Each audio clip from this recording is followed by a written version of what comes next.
దేవానికి స్తోత్రాలు. ఈ 3 దినాల ఉపవాస ప్రార్థనలో ప్రభువా 3వ రోజుకి మమ్మల్ని తీసుకొచ్చావు. చక్కటి పాటలు నిన్ను మహింపరచడానికి మీరు కృప చూపించారు. సమస్త మహిమ ఘనత ప్రభావాలు నీకే కలుగును గాక. ఆరాధనలో మీరున్నారు. నీ పరిశుద్ధాత్మ సంచారంను మీరు జరిగించారు. మీకు స్తోత్రాలు తండ్రి. నాయన ఇదిగో ప్రభువా మీరు మహిమ పొందుకున్నారు. అమూల్యమైన సమయంలోకి నాయన వాక్య సమయంలోకి మేము వెళుచుండగా మీ దాసులను సిలువు చాటును మరుగు చేసుకొని మీరే మాట్లాడి సహాయం చేయండి. దైవజనులు సునీల్ రెడ్డి అన్నని, వారి కుటుంబాన్ని, పరిచర్యను, కూడి వచ్చిన సంఘ బిడ్డలను, దైవజనులను దీవించండి. మహిమ మీరు తెచ్చుకోండి. యేసు నామములో అడుగుచున్నాం తండ్రి, ఆమేన్. గట్టిగా చప్పలు కొడుతూ దేవుని స్తుతిద్దాం. గట్టిగా చప్పలు కొడుతూ దేవుని స్తుతిద్దాం. దగ్గరగా హల్లెలూయా. తీగ తీగ రాగం, తినగా తినగా వేము తీయగా ఉంటుంది.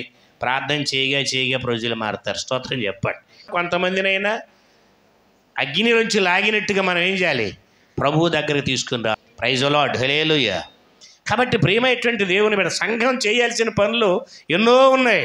మనం మాత్రం దేవుని పనుల విషయంలో ఎట్లా ఉంటే మాంద్యులంగా ఉన్నాం, అంటే సోమరులంగా ఉన్నాం. శరీర సంబంధమైన పనుల్లో చాలా సురుగ్గా ఉన్నాం. ఎంత సురుగ్గా ఉన్నామంటే ఇట్లా పాస్టర్ గారు వాక్యం చెప్తూ ఒక చక్కని ఉపమానం చెప్పాడు. ఉపమానం అంటే జరిగిన సంఘటన చెప్పాడు.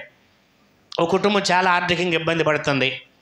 ఏం చేయాలో అర్థం కావడం లేదు. ఈ లోపుగా కాకి తీసుకొచ్చి ఒక కోడి పిల్లని అక్కడ వదిలింది ఆ పెరట్లో. దాన్ని పట్టుకొని చుట్టుపక్కల వాళ్ళందరూ చూపించేది, మీ కోడి పిల్ల అంటే ఎవరో మాది కాదన్నారు. దాన్ని పెంచి పెద్ద చేశారు. మంచి కోడి పెట్ట అయింది. దాన్ని పొదగేశారు. ఇంకా కోళ్ళు అయినాయి. వాటితో ఒక అరెకరం కొన్నారు అని పాస్టర్ గారు చెప్పాడు. దేవుడు దీవించాలనుకుంటే కోడి పిల్లతో ఎవరో ఎక్కడదో తెలియదు తెచ్చి పడేసేని దీవించగలడని చెప్పాడు. ప్రార్థన అంతా అయిపోయిన తర్వాత ముసలమ్మ అట్లాగే కూర్చొని, అయ్యా మీతో మాట్లాడాలి, అయ్యారు మీతో మాట్లాడాలి. ఏంటమ్మంటే, ఏ ఊర్లో జరిగింది ఇది?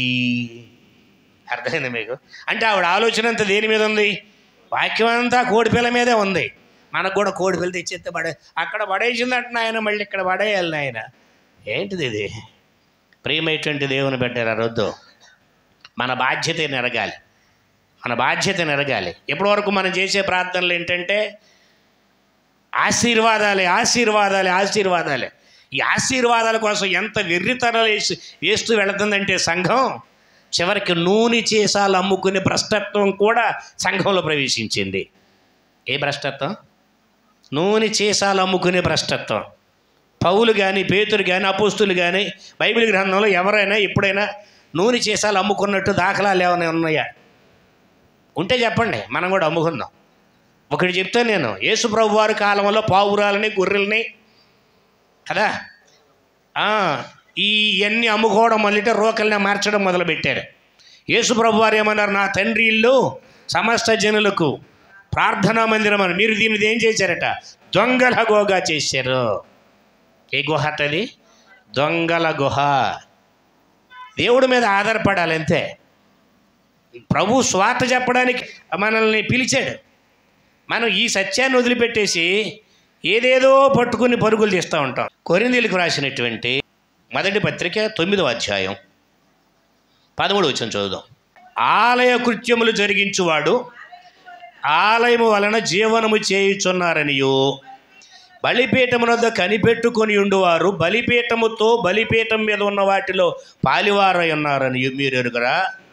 అలాగనే సువార్త ప్రచురించువారు సువార్త వలన జీవించవాలని ప్రభువు నియమించి ఉన్నాడు. ఏం చేశారట దేవుడు? సువార్త ప్రకటించేవారు సువార్త వలన బ్రతకాలి. అర్థమవుతుంది కదా మీకు? ఇది ప్రభు చెప్పినటువంటి మాట. అందుకని గలతీ పత్రికలో ఉంటుంది, వాక్యోపదేశము పొందువాడు ఉపదేశించు వారికి ఏమి ఇవ్వాలట? మంచి పదార్థములలో శ్రేష్టమైన భాగం ఇవ్వాలట. ప్రైజ్ ది లార్డ్, హల్లెలూయా. ఇదంతా వాక్యం. ఇది సంఘం ఆచరించాలి కూడా. కానీ పౌలు ఈ పద్ధతిని ఉపయోగించుకోవడానికి అర్హుడు కూడా. కానీ ఉపయోగించుకున్నాడా? నేను ఉపయోగించుకోలేదంటాడు. అది అందుకు నేను చదువుతున్నా.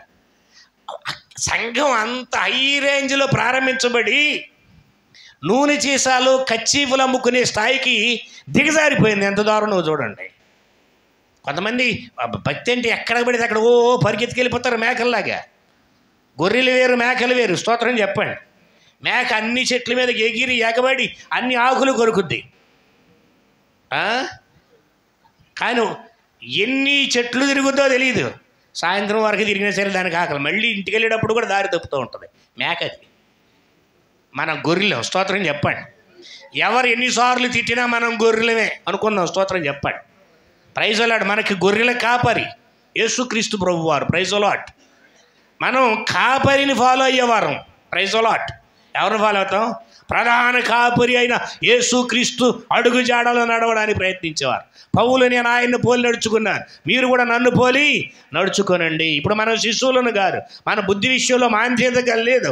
బుద్ధి విషయంలో ఎట్లా ఉండాలి? పెద్దవారమై ఉండాలి. పౌలు ఎంత పెద్దవాడయ్యాడు చూడండి అక్కడ. నేనైతే వీటన్నిటిలో దేనినైనా వినియోగించుకోన లేదు. ఏమన్నాడండి? వీటిల్లో దేన్ని నేను ఉపయోగించుకోలా. మన వాళ్ళు ఎంత నేర్పేశారంటే, అంటే అన్ని సంఘాల సంగతి నేను నేర్చుకున్నది ఏంటంటే, నన్ను నడిపించిన దైవజన సిస్టమ్ ఎట్టున్నా సరే నేను నేర్చుకున్నది అంటే, సంఘానికి విజిటింగ్కి వెళ్ళినప్పుడు అకారణంగా డబ్బులు ఇస్తే తీసుకుని అంతే. మీరు చర్చికి వస్తున్నారుగా, మందిరంలో మీరు ఇవ్వాలి. మందిరంలోనే కానుకలు పెట్టులో వేయండి. ఏదైనా ప్రత్యేకమైన కానుక అయితే అక్కడ సంఘంలో అక్కడ పాస్టర్ గారికి ఇచ్చి ప్రార్థన చేసుకోండి. మీ ఇంటికి వచ్చాను అనుకోండి, మీరు నాకు కానుక ఇస్తానికి డబ్బులు లేవు. డబ్బులు అయితే పక్కింటి అమ్మ దగ్గరికి వెళ్ళి, పొరిగింటి అమ్మ దగ్గరికి వెళ్ళి అనుకున్నాం కాసేపు. లేకపోతే ఇంకొక దేవుడిని ఎరగని ప్రజలు, అమ్మాయి పిన్ని గారు ఒక 200 ఇంటి ఇస్తారా, 100 రూపాయలు ఇంటి వస్తారా? ఎందుకమ్మా? పాస్టర్ గారు వచ్చారు, ఆయనకి ఇచ్చి ప్రార్థన చేసుకోవాలి. ఎందుకు తెలుసా? పాస్టర్ గారు వస్తే వచ్చినప్పుడల్లా 100 రూపాయలు ఇవ్వాలంట. తప్పుడు సంకేతం వెళ్ళిందా లేదా? వెళ్తుంది. నేను అందుకని సంఘానికి 100 సార్లు రాను రాను ఫస్ట్లో ఎట్లా ఉన్న కంట్రోల్ అవుతూ వచ్చేసారు అంతే. స్తోత్రం చెప్పండి. మనకు అవసరమైతే మనం కూర్చుని ఉంటే అక్కడే ప్రార్థన చేస్తే వాళ్ళే తెచ్చి మన దగ్గర పడేస్తారు. స్తోత్రం చెప్పండి. Praise the Lord. హల్లెలూయా. అవసరతను ఎరిగిన దేవుడు, పిలిచిన దేవుడు, నమ్మదగిన వాడు. మూతి పెట్టినోడు మేత పెడతాడు. స్తోత్రం చెప్పండి. Praise the Lord. హల్లెలూయా. అవునంటారు కదంటారా? తినడానికి మూతి పెట్టాడు, మేత కూడా పెడతాడా లేదా? అర్థం కాలేదు నేను చెప్పింది. మరి దీనికోసం కంగారు పడిపోయి అది అమ్ముకోను ఇది అమ్ముకోను, ఈ చెత్త వ్యాపారం ఎవడు ఎట్టమన్నాడు? సువార్త ప్రకటన. ప్రియమైనటువంటి దేవుని బిడ్డలరా, ఎదగాలి ఎదగాలి. ఎందుకు ఈ సువార్త అంటే? ఎదగడానికి, పెరగడానికి, సంఘంలో సాక్ష్యార్థమై జీవించడానికి, ప్రభువు కొరకు. ఇంకొక మాట చెప్పమంటారా? అసలు సావడానికి పిలిచాడు ఆయన మనల్ని. స్తోత్రం చెప్పండి. సో ఆయన మనల్ని పిలిచింది ఎందుకో తెలుసా? ఆయన కోసం చావడానికి. తల్లిదండ్రులనైనా, అన్నదమ్ములనైనా, భూములైనా, ఇళ్ళైనా, తోటలైనా, కోట్లైనా, మూటలైనా అన్నీ వదిలిపెట్టుకున్నవాడే నా రాజ్యానికి పాత్రుడు. ఎన్ని అయితే ఇక్కడ కోల్పోతారో అవసరమైతే ఇక్కడ ఇస్తాడు, లేదా నిత్యత్వంలో 2 కూడా దొరుకుతాయి కొన్నిసార్లు. స్తోత్రం చెప్పండి. కొన్ని త్యాగాలు చేయకుండా ఆశీర్వాదాలు రావు. Praise the lord. త్యాగాలు లేకుండా ఆశీర్వాదాలు లేవు. చాలామంది త్యాగం చేయకుండా ఆశీర్వాదాలు కావాలి. త్యాగం చేయకుండానే ఫ్లైట్లో తిరగాలనుకుంటారు. అది కొంతకాలమే సాధ్యమవుతుంది, సాధ్యం కాదు. త్యాగం చేయాలి, కోల్పోవాలి దేవుని కోసం. ఎంత కోల్పోతే అంతగా దేవుడు మరణ తిరిగి నిన్ను ఇచ్చిస్తాడు. ఈ ఉపవాస కూడికలదే మనకు నేర్పేది. నెహెమ్యా మందిరాన్ని కడుతున్నప్పుడు అప్పులు పాలైపోయారంటండి ఇశ్రాయేలీలు. అప్పులైపోతే నెహెమ్యా ఒక ప్రకటన చేశాడు, మీలో ఉన్నవారు లేని వారికి తీసుకెళ్ళి ఇవ్వండి అన్నాడు. అంతే. Praise the Lord. తీసుకెళ్ళి పంచారు. వాళ్ళు తినడానికి, వాళ్ళకి కావడానికి, వాళ్ళు అందరం కలిపి బ్రతుకుదాం, ముందు దేవుని పనిలో ముందుకెళదాం. అది దేవుని సేవ. Praise the Lord. నేను వీటిలో దేనిని వినియోగించుకోలేదు. ఇంకేమన్నాడు చూడండి.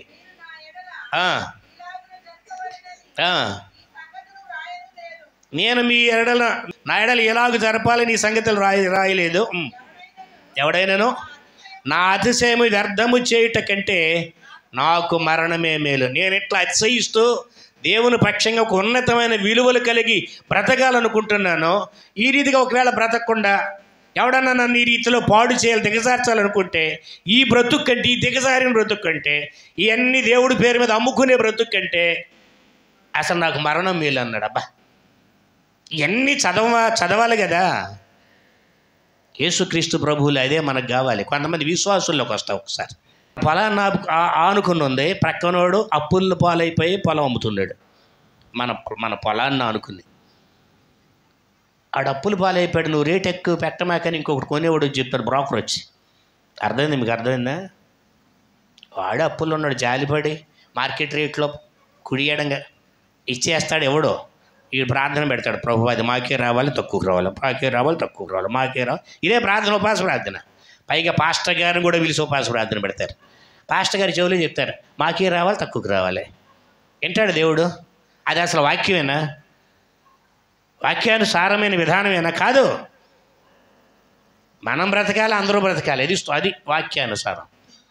వాళ్ళు కూడా వర్ధిల్లాలి, అది వాక్యానుసారం. నాకంటే నా సహోదరుడు యోగ్యుడని ఎంచుకోవాలి, అది వాక్యానుసారం. నేను ఒక ఇంట్లో ఎదుకున్నా, దగ్గర 2 years ఉన్నా. ఇంటి నుంచి బయటకు వచ్చేసేటప్పుడు ఆ ఇంటి ఆవిడ కళ్ళంపు నిలబెట్టింది. నేను ఈ 2 సంవత్సరాల్లో పాస్టర్ గారు మన కోసం ఎన్నోసార్లు ప్రార్థన చేస్తూ వచ్చారు, కష్టాల్లో మన పక్షం నిలబడ్డారు. కొన్నిసార్లు మనం ఇబ్బంది పడితే అవి ఇవి తీసుకొచ్చి మనకి ఇచ్చారు, కూర వండుకోవడానికి, కర్రీస్ కానీ ఇట్లాంటి ఏర్పాటు చేశారు. ఎప్పుడు కూడా ఆయన గురించి కానీ ఆయన పిల్లల గురించి కానీ నేను ప్రార్థన చేయటం వినలేదు అన్నాడు. Praise the Lord. నేను ఎప్పుడు మందిరంలో ఇప్పుడు ఆ ప్రార్థన సహజంగా చేయలే, కానీ మా అబ్బాయిని మా దైవజనులందరూ ప్రార్థన చేసి ఆస్ట్రేలియా పంపించారు. Praise the Lord. హల్లెలూయా. ప్రియమైనటువంటి దేవుని బిడ్డలారా, మనం మన కోసం కాదు బ్రతకడానికి దేవుని దగ్గరకు వచ్చింది. విశ్వాసి అయినా దైవజనుడమైన ఆత్మల రక్షణ సంపాదన కొరకు మనం వచ్చాం. స్తోత్రం చెప్పండి. ఈయన ఏమంటున్నాడు? సువార్త ప్రకటించడమే నాకు జీతం, సువార్తను ఉచితంగా ప్రకటించుడే నాకు 18 లాస్ట్ వచ్చినలో ఆ మాట ఉంటుంది, ఆఖరి వచ్చినలో 18లో ఆఖరి లైన్లో ఉంటుంది. నేను సువార్తను ప్రకటించుటయే నాకు జీతము.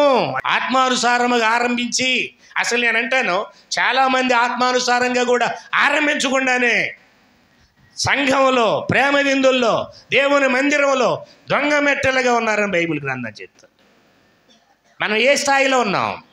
మన జీవితాన్ని మనం దిద్దుకోవాల్సినటువంటి అవసరత మన బ్రతుకుల్లో ఉంది. ఎఫెసీయులకు రాసిన, దయచేసి గలతీయులకు రాసిన పత్రిక 4వ అధ్యాయం 1, 2, 3 మాటలు. మరియు నేను చెప్పినదేమనగా ఏంటట? వారసుడు అన్నిటికీ కర్త అయ్యున్నను, బాలుడై ఉన్నంత కాలము అతనికి దాసునికి ఏ భేదం లేదు. చాలండి. పిల్లాడు బాలుడై ఉన్నప్పుడు మన పిల్లాడు మన ఇంట్లో ఉన్న పనివాడికి వాడికి తేడా ఏం లేదు. ఎందుకని? వాడు బాలుడై ఉన్నంత కాలం వాడు ఏంటట? వారసుడైనప్పటికీ కూడా దాసునితో సమానమే. ఇంటికి వచ్చి ఒక టీచర్ వచ్చి లెసన్ చెప్పి వెళ్తాడు, అతనే పెద్దగా కనపడతాడు, కానీ ఇతను మాత్రం ఇంకా నేర్చుకోవాల్సిన స్టేజీలోనే ఉండాలి. అంతే. మనం ప్రభువుని నమ్ముకున్నాం, శిశువులం, తర్వాత కాస్త ఆధ్యాత్మిక జీవితం ఎదిగాం, బాలురం, మళ్ళీ అప్పుడే స్వతంత్రత రాలేదనేది గుర్తుపెట్టుకోవాలి. ఇంకా మనం నేర్చుకోవలసింది ఉంది. మనం ఎక్కడున్నాం? సంరక్షకుల చేతి కింద ఉన్నాం. గృహ నిర్వాహకు, ఇంకా క్రింద చదవండి అక్కడ, తండ్రి చేత నిర్ణయించబడిన దినము వచ్చే వరకు అతడు సంరక్షకుల యొక్కయు గృహ నిర్వాహకుల యొక్కయు ఆధీనములో ఉండాలి. అబ్బా, ఇంత ఆస్తికి మా నాన్న సంపాదించిన దానికి అందరికి నేను హక్కుదారుణ్ణి అయితే ఈ మాస్టర్ నన్ను కొడతాడా? నేను ఇంత ఆర్థికంగా ఉండి నాకు ఇంత మంచి జాబ్ ఉంటే పాస్టర్ గారు ఏలు చూపించి మాట్లాడతాడు, అది నన్ను చూపించినట్టే ఉంది. ఎట్లా చెప్పాలి పాస్టర్ గారు? మధ్య మార్గంగా చెప్పాలి, హెచ్చరించకూడదు అనేది చాలామంది ఆలోచన. అది రైట్ కాదు. మనం దిద్దబడాలంటే వాక్యం గుచ్చుకోవాలి. స్తోత్రం చెప్పండి. వాక్యం గుచ్చుకున్నప్పుడే మన జీవితాలు మార్పు చెందుతాయి. కాబట్టి మనం ఇంకా నేర్చుకునే స్థితిలోనే ఉన్నాం. పైన తండ్రి అన్నిటినీ చూస్తున్నాడు, మనము సంరక్షకుల చేతుల్లో ఉన్నాం, గృహ నిర్వాహకుల యొక్క చేతుల్లో ఉన్నాం. దైవజనుల యొక్క చెప్పండి బోధల మధ్యన, దైవజనుల యొక్క హెచ్చరికలతో, దైవజనుల యొక్క సూచనలతో, దైవజనుల యొక్క ఉపదేశాలతో మనం బ్రతుకుతున్నాం. ఇంకా ఇంకా ఎదగడానికే వాక్యము ఇంకా లోతులోనికి వెళుతున్న కొద్దీ మనం ఏమవుతున్నాం? మన అంతరంగ పురుషుడు దినదినం ఏమవ్వాలట? దినదినాభివృద్ధి చెందాలి. దినదినం అభివృద్ధి. బాహ్య పురుషుడు కృషించుచున్నను అని ఆధ్యాత్మికంగా ఇంకా ఇంతకాలం వచ్చిన తర్వాత కూడా శరీరానుసారులతో మాట్లాడినట్లుగా మాట్లాడాలా? అదేమంటే చాలామంది యేసు ప్రభువారు ఉపమానం లేకుండా ఏది చెప్పలేదని. యేసు ప్రభువారు ఉపమానం లేకుండా చెప్పలేదు, పేతురు ఉపమానాలు చెప్పాడా? పౌలు ఏమైనా చెప్పాడా? కొన్ని అతి పోలికలు తప్ప, చిన్న చిన్న పోలికలు తప్ప చెప్పలేదు. వాళ్ళు లోతైనటువంటి మర్మాలని ఛేదించి బయటికి లాగి ఇశ్రాయేలీలకి, గ్రీకు దేశస్తులకి, అటు జ్ఞానం కలిగిన వారికి కూడా అందించారు. ఎదగాలి ఆత్మీయ జీవితంలో మనం.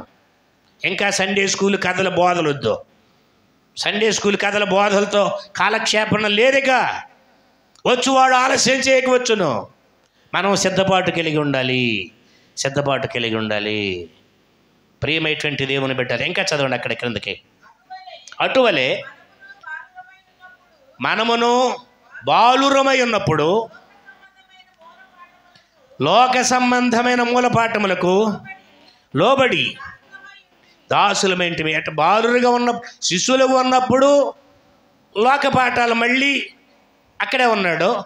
మూల పాఠాలు దేవుని యొక్క వాక్యాలు చెప్పవలసి వచ్చింది. కొంచెం ఎదిగాడు, బాలురయ్యాడు. అక్కడ కూడా మళ్ళీ ఏముంది? లోక పాఠాలకి లోబడిపోయి ఉన్నారు. లోకానికి సంబంధించి లోబడిపోయి ఉన్నారు. పిల్లలు రాబోయే కాలానికి వాళ్ళు నారుమడి. Praise Lord. మన పిల్లల నారుమడి. రాబోయే కాలానికి దేవుని కొరకు సత్య సాక్షులు వాళ్ళు. Praise Lord. దేవుని నామానికి మహిమకరంగా మన పిల్లలు ప్రభు యొక్క శిక్షణలో, బోధలో ఎదగాలి. వాళ్ళు చిన్నవాళ్ళే, వాళ్ళు యవనస్తులే. ఎంత దారుణం! ఒకసారి ఓ కొడుకు ఇంటర్ కాదు, డిగ్రీ స్థాయిలో వాళ్ళ అమ్మతో అంటున్నాడు, మేము యవనస్తులు ఏదో ఒకటి మాట్లాడుకుంటాం, మా మధ్య నువ్వు ఎందుకు వెళ్ళావు అన్నాడు. నేను వీడు బాగుపడరు అనుకున్న కారు తోలుకుని బతుకుతున్నాడు. అంతే. కారణం ఏంటంటే పిల్లలు తల్లిదండ్రులు శాసించే స్థాయికి వెళ్ళకూడదు. ఏ సందర్భంలో కూడా అది కుదరదు. గురువులను శాసించే స్థాయిలో కనుక పిల్లలుంటే వాళ్ళ చదువు రాదు. అది సాధ్యం కాదంతే. గురువులకు లోబడినప్పుడే చదువు వస్తుంది. ఎక్కడైనా ఏదైనా ఏ పనైనా నేర్చుకో, గురువు చెప్పిందంతా నేర్చుకోవాలంతే. కాబట్టి ప్రియమైనటువంటి దేవుని బిడ్డలారా, బాలురుగా ఉన్నప్పుడు మూఢత్వము స్వాభావికంగా ఉంటుంది. యవన దశలో కూడా అదే పరిస్థితి కదా. యవనస్తులు తప్పక తొట్టిల్లి కూలుదురు. అక్కడ చెప్పి ఆపేస్తే మనకు నిరీక్షణ లేదు. అక్కడ తరువాత వచ్చిన వెంటనే జ్ఞాపకం చేసుకోవాలి. యెహోవా కొరకు ఎదురు చూచువారు నూతన బలం పొందుదురు. Praise Lord. ఎవరి కొరకట? యెహోవా కొరకు ఎదురు చూచేవారు. మన పిల్లలు, మన యవనస్తులు, యవన దశలో ఉన్నటువంటి ప్రియమైనటువంటి బిడ్డలు యెహోవా కొరకు ఎదురు చూడండి. మీరు నూతనమైన బలాన్ని పొందుకుంటారు. మీకు అప్పుడు బలమైన ఆహారం తగ్గుతుంది. అప్పుడు హెచ్చరికలు మీకు అర్థమవుతాయి. లోబడే తత్వం పెరుగుద్ది. నిన్నటి సమయంలో దైవజనులు చక్కని మాట చెప్పారు. వాళ్ళ నాన్న అందరూ హెరాస్ చేసేవాళ్ళంట. రకరకాలుగా ఆయన భరించాడు. ఈయన భరించిన వాడి పిల్లలు గొప్పోళ్ళు అయ్యారు. ఎగతాళి చేసి మానసికంగా ఇబ్బంది పెట్టిన వాళ్ళ పిల్లలు దేశజమ్మురులు అయ్యారు. అర్థమవుతుందా మీకు? చాలామంది అదొకటి పెద్ద ఇది అనుకుంటారు. మనం ఎవరిని తోలనాడకూడదు. Praise lord. యేసయ్యను నమ్ముకున్న తర్వాత ఇంకా జాగ్రత్తగా ఉండాలి. మన పిల్లల ప్రయోజనకరులు అవ్వాలంటే ఎదుటి వారి బిడ్డల కొరకు ప్రార్థన చేయాలి. మనం వర్ధిల్లాలంటే సమస్యల్లో ఉన్న వారి కొరకు ప్రార్థన చేయాలి. అవి మనకు ఆశీర్వాదాలుగా మారుతాయి. అందుకని మిమ్మల్ని శపించే వారి కొరకు కూడా ప్రార్థన చేయమన్నాడు. మిమ్మల్ని హింసించే వారి కొరకు ప్రార్థన చేయమన్నాడు. ప్రార్థన చేస్తే ఏమవుతుంది? మనం దీవించబడతాం. ప్రభువా,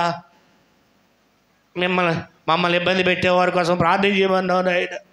యేసయ్యా, ప్రార్థన చేస్తున్నావు తండ్రి, నిప్పులు కుప్పగా పోస్తానన్నావు కదా నాయన అనకూడదు. మళ్ళీ స్తోత్రం చెప్పండి. అదే మళ్ళీ ఈ పనికి మళ్ళీ ప్రార్థన ఉండకూడదు. నిజంగా హార్ట్లీగా తప్పించమని ప్రార్థన చేయి. మిగతాది ఏం చేసుకోవాలో దేవుడు తెలుసు. స్తోత్రం చెప్పాలి.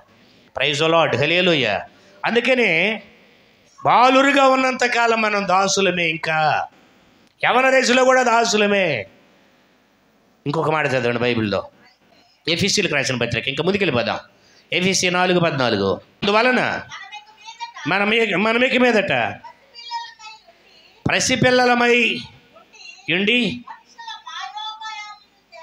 మనుష్యుల మాయోపాయముల చేత వంచనతోనూ తప్పు మార్గమునకు లాగు కుయుక్తితోనూ తప్పు మార్గానికి లాగే తప్పు బోధల వైపుకు మనం ఏం చేయకూడదట? తిరగకూడదు.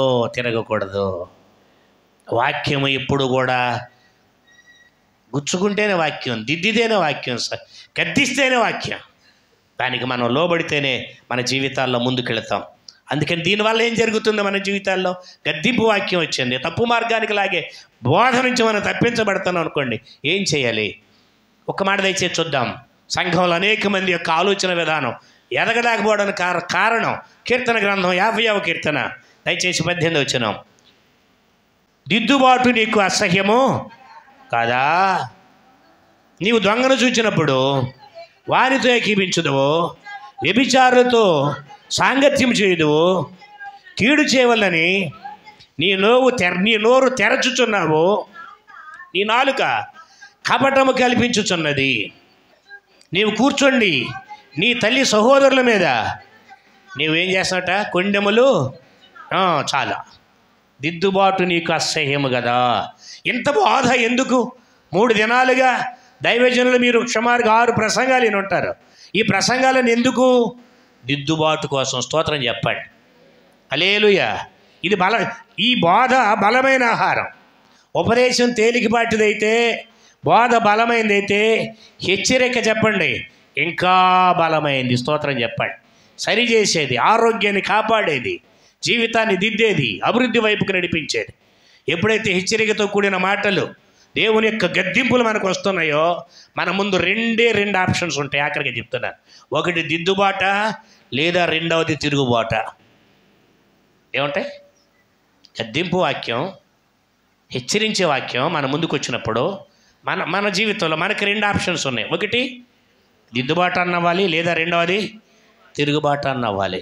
మనం ఏ బాటలో ఉన్నాం? తిరుగుబాటులో ఉన్నామా, దిద్దుబాటులో ఉన్నామా? ఆలోచించండి ఒకసారి. తిరుగుబాటు చేసిన వారందరూ కూడా అరణ్యములో ఆకులు రాలినట్లుగా రాలిపోయారు. ఎన్నో కార్యాలు, ఎన్నో అద్భుతాలు చూచి తిరుగుబాటు చేసిన వారు రాలిపోయారు. దిద్దుబాటు ఉన్నవారు కానాన్లో ప్రవేశించారు. Praise the lord.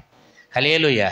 మన యొక్క ఈ జీవితంలో కూడా, ఈ లోక అరణ్య యాత్రలో కూడా మనం శరీర సంబంధులం కాక ఆధ్యాత్మికమైన వ్యక్తులుగా, పరిశుద్ధులుగా, ప్రభు క్రిస్తులుగా, ఆత్మీయ జీవితంలో ఇంకా అన్ని విషయాలు ఎదుగుతూ ముందుకు సాగడానికి, ఇంకా అధికంగా ఫలించడానికి మనం చేయవలసింది దిద్దుబాటే మనకున్నది. దిద్దుకుంటే వర్ధిల్లుతాం, ఆశీర్వదించబడతాం, ఇంకా దీవించబడతాం. తిరుగుబాటు చేస్తే రాలిపోతాం. ఏది నీ జీవితంలో? ఒకసారి ఆలోచించుకుంటూ తల్ల ఉంచి ప్రార్థన చేసుకుందాం. నీది ఏ ఆలోచన? మీరు ఇంకనూ పసిపిల్లల వాక్యానికి ఇష్టపడుతున్నారా, లేక వాక్యాన్ని బట్టి జీవితాన్ని ఇంకా సరి చేసుకుంటూ ప్రభుకి ఇష్టలుగా సాగడానికి ఇష్టపడుతున్నారా? దయచేసి ప్రార్థన చేసుకుందాం. ఎవరు కూడా మౌనంగా ఉండొద్దు. కొద్ది నిమిషాలు హృదయం తెరిచి దేవుని యొక్క సన్నిధానంలో అడుగుదాం ప్రార్థన.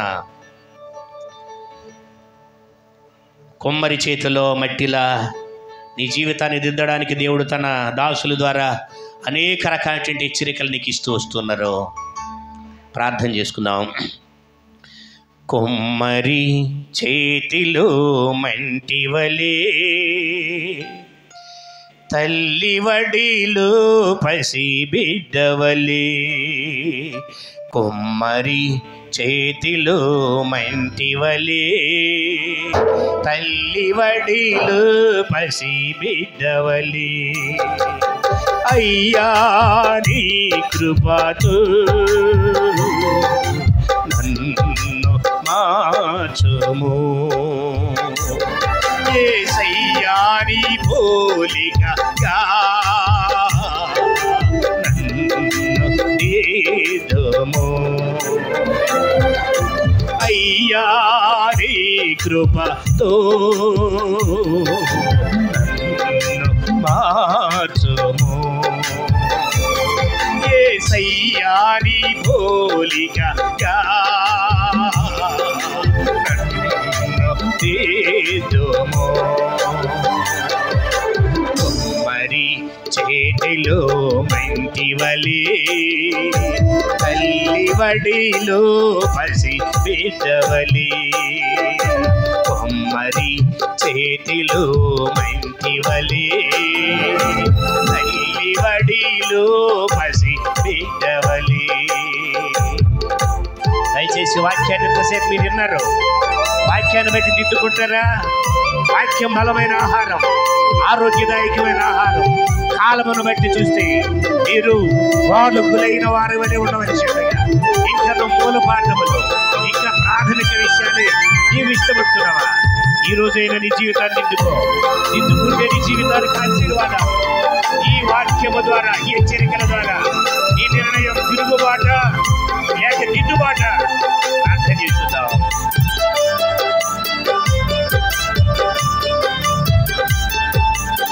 దయచేసి ప్రార్థన చేస్తున్నాం. నాలోని స్వయమును నలుగగొట్టుము, నాలోని వంకరలు చక్కగా చేయుము, నాలోని స్వయమును నలుగగొట్టుము, నాలోని వంకరలు చక్కగా చేయుము, నీ పోలిక వచ్చే వరకు నా చేయి విడువకు, నీ పోలిక వచ్చే వరకు నా చేయి విడువకు, సారిపై నుండి త్రోసివేయకు, సారిపై నుండి త్రోసివేయకు, మరి చేతిలో మంటివలే తల్లి వడిలో పసి బిడ్డవలే, చేతిలో మంటివలే తల్లి వడిలో పసి బిడ్డవలే. అయ్యా నీ ప్రార్థన చేస్తున్నాం. అయ్యా నీ కృపతో ఆచము, యేసయ్యా నీ పోలికగా తీర్చుము, అయ్యా నీ కృపతో మార్చుము, యేసయ్యా నీ పోలికగా మార్చుము, మరి చేతిలు మంటివలే తల్లి వడిలు పసి బిడ్డవలే. దేవుడు నీతో మాట్లాడుతున్నప్పుడు పసిబిడ్డ స్థాయి నుంచి బాలుడి స్థాయికి, బాలుడి స్థాయి నుంచి యవన దశలోకి, యవన దశ నుంచి వృద్ధాప్యపు జ్ఞానపు యొక్క ఆలోచనల వైపుకు నీవు నడిపించబడాలి. అందుకే దేవుడు నీతో మాట్లాడుతూ వచ్చాడు. ఆయన మాటకు లోబడతావా? ప్రభువా నన్ను దిద్దునైనా, నేను తిరగబడను ఆయన, నేను లోబడతాను తండ్రి అని ప్రార్థన చేసుకోవాలి.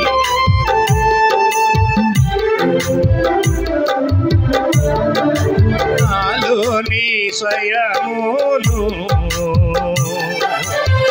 పారద్రోలు, నాలోని తొందరలు తీసివేయుము, నాలోని అహమును పారద్రోలుము, నాలోని కోపమును తీసివేయుము, నాలోని స్వయమును తీసివేయుము,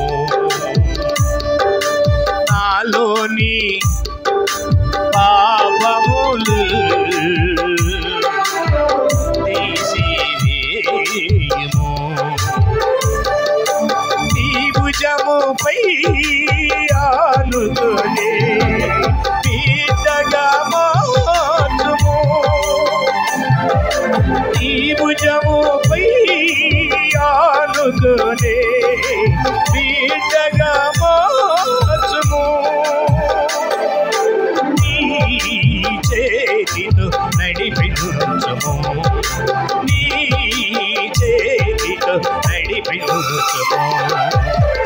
మరి చేతిలో మెంటివలి తల్లి వడిలు పసి బిడ్డవలి మరి చేతిలో మెంటివలి తల్లి వడిలు పసి బిడ్డవలి కొమ్మరి చేతిలో మంటివలి తల్లి వడిలు పసి బిడ్డవలి అయ్యా నీ కృప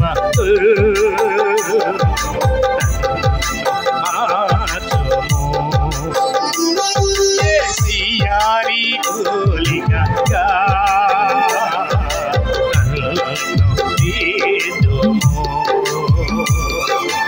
అయ్యా నీ కృపతో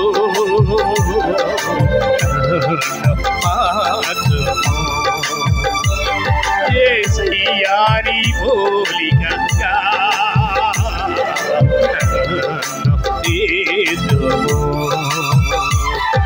యేసయ్యాని పోలికగా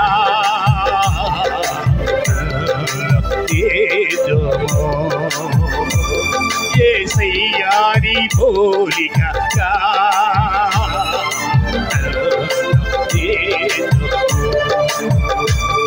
యేసయ్యాని పోలికగా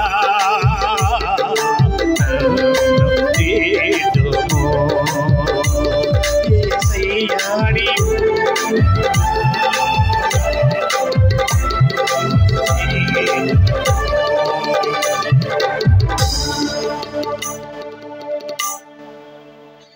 దయచేసి ప్రార్థన చేసుకుందాం. ప్రభువా, నీ పోలికగా నన్ను దిద్దనైనా ఆధ్యాత్మికంగా ఎంతో ఇవ్వవలసిన నా జీవితంలో మళ్ళీ మూలపాఠాలు వినే స్థాయికి పడిపోయిన అనుభవాన్ని ఒకసారి గుర్తు చేశాను నాయన. నన్ను దిద్దు, నేను తిరుగుబాటు చేయను, నీకు లోబడతాను, మీ హెచ్చరికలకు లోబడతాను. ఈ కుడికలో నన్ను బలపరిచిన ఆయన, బలపరిచే స్తోత్రం ఆయన. పరిచర్యలో వెనకబడ్డాను, మీ సంధికి రావడంలో వెనకబడ్డాను. దైవజనుని వాక్యం అర్థం చేసుకోవడంలో వెనకబడి అపార్థం చేసుకున్నాను ఆయన. నన్ను దిద్దు, నన్ను క్షమించు. నేను వీళ్ళు ఎదగాలనుకుంటున్నాను, అన్ని విషయాల్లో ఎదగాలనుకుంటున్నాను. అధిక మహిమ నుండి అధిక మహిమకి వెళ్ళాలనుకుంటున్నాను. కృప వెంబడి కృప పొందాలనుకుంటున్నాను. బలము నుండి అధిక బలం పొందాలనుకుంటున్నాను. విశేష జ్ఞానం సంపాదించాలనుకుంటున్నాను. నేను మీ మాటకు లోపడతాను. ప్రార్థన చేసుకుందాం. పరిశుద్ధుడైన తండ్రి, దయగల యేసయ్య, వందనాలు. ఈ మాటలు మా మదిలో ప్రభువా నాయన నాటుకొని నీరు కట్టిన తోట వలె తండ్రి నాయన ఉండడానికి సహాయం చేయండి. అందరినీ మీరు దీవించండి, ఆశీర్వదించండి. మీ దాసులను బలంగా వాడుకున్నారు. వందనాలు నాయన. దిద్దుబాటు ప్రభువా నాయన మేము దిద్దుకుంటే పరలోక రాజ్యంలో మాకు ప్రభు చోటు దొరుకుతుంది నాయన. ఇహమందు